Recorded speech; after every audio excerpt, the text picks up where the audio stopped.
Assalamualaikum warahmatullahi wabarakatuh. Halo teman-teman, perkenalkan kami dari kelas Sains A. Di sini kami mau memaparkan tugas kami yang bertopik bioetika. Adapun judul jurnal yang telah kami review yaitu Kehamilan Prematuritas dengan Preeklamsia Berat dalam Perspektif Medis, Bioetik, dan Islam. Adapun anggota kelompok kami yang beranggotakan 2 orang, dengan saya sendiri, Anggerini Safitri, dan rekan saya, Nur Fadillah. Sebelumnya saya mengucapkan terima kasih kepada dosen pengempu saya, yaitu Bapak Dr. Ismail, MS, sebagai dosen filsafat ilmu yang telah memberikan kami tugas. Adapun tujuannya yaitu untuk memandu refleksi filosofis, politis, dan sosial terhadap perubahan budaya dan teknik medis.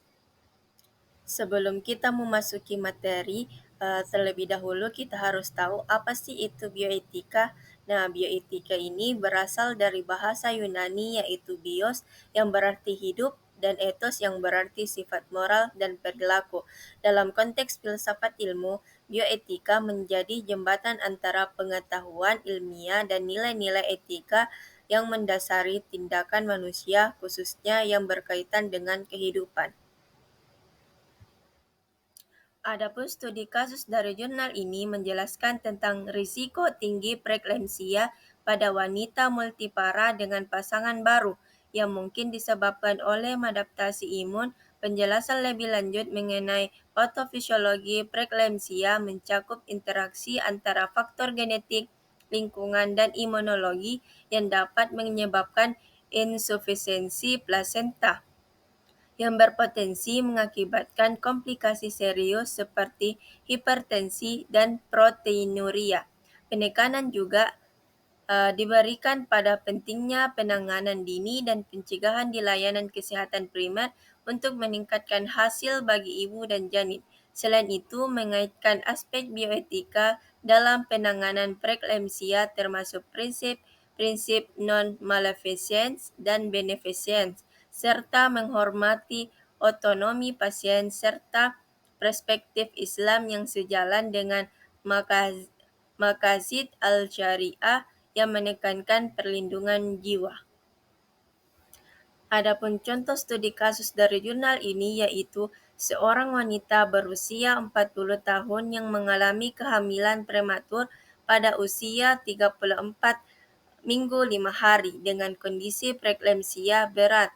Pasien ini datang dengan keluhan mual, muntah, edema, dan tekanan darah tinggi 180 sampai 100 mmHg. Diagnosis ditegakkan melalui anamnesis, pemeriksaan fisik, dan laboratorium. Tata laksana yang dilakukan termasuk pemberian magnesium sulfat untuk mencegah kejang, penggunaan obat antihipertensi, dan pematangan paru sebelum dilakukan terminasi kehamilan melalui seksio cesaria. Adapun ciri-ciri preeklamsia yang pertama itu sakit kepala yang mengganggu, yang dimana ibu hamil yang mengalami preeklamsia biasanya merasakan munculnya nyeri pada kepala sehingga sering kali merasakan pusing atau sakit kepala yang mengganggu. Jadi jika seorang ibu hamil sering mengalami pusing saat hamil, khususnya pada trimester kedua kehamilan, perlu diperiksa atau dikonsultasikan ke dokter, sebab ibu hamil yang sering pusing menjadi salah satu petanda umum ibu hamil yang mengalami preeklamsia. Adapun ciri yang kedua yaitu pembengkakan pada beberapa bagian tubuh. Hal lainnya dari kondisi preeklamsia yang biasa dirasakan adalah munculnya pembengkakan pada beberapa bagian tubuh tertentu seperti tangan, wajah, dan kaki. Selain itu, ibu hamil yang mengalami preeklamsia bisa saja mengalami pertambahan berat badan yang berlebihan atau terlalu signifikan.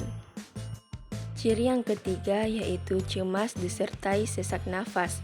Ibu hamil juga wajib mewaspadai kondisi di mana ibu hamil sering merasa cemas, serta disertai sulit untuk bernafas, sebab kondisi tersebut juga bisa menjadi salah satu pertanda preeklamsia pada ibu hamil. Naiknya tekanan darah secara drastis bisa membuat ibu hamil seketika merasa sesak dan pusing atau linglung serta denyut jantung yang berdetak cepat. Yang terakhir yaitu gangguan penglihatan. Ibu hamil dengan preeklamsia umumnya juga mengalami masalah atau gangguan pada penglihatannya. Kondisi tersebut membuat penglihatan ibu hamil jadi lebih kabur dan lebih sensitif terhadap cahaya. Hal itu juga biasanya diiringi oleh rasa pusing yang hebat. Nah, itulah tadi beberapa gejala umum preeklamsia pada ibu hamil yang perlu diwaspadai. Pada non-malfeasance, prinsip ini menekankan bahwa tindakan medis yang diambil tidak boleh merugikan pasien. Dalam kasus ini, terminasi kehamilan dilakukan untuk mencegah potensi bahaya yang lebih besar bagi ibu dan janin jika kehamilan dipertahankan. Pada beneficence, tindakan medis yang dilakukan bertujuan untuk memberikan manfaat bagi pasien. Dalam konteks ini, dokter memberikan opsi terminasi kehamilan setelah melakukan pematangan paru untuk meningkatkan kemungkinan kelangsungan hidup bayi. Selanjutnya pada autonomi, pasien diberikan penjelasan mengenai kondisi kesehatan dan pilihan tindakan medis yang tersedia, sehingga otonomi pasien dihormati melalui informed consent.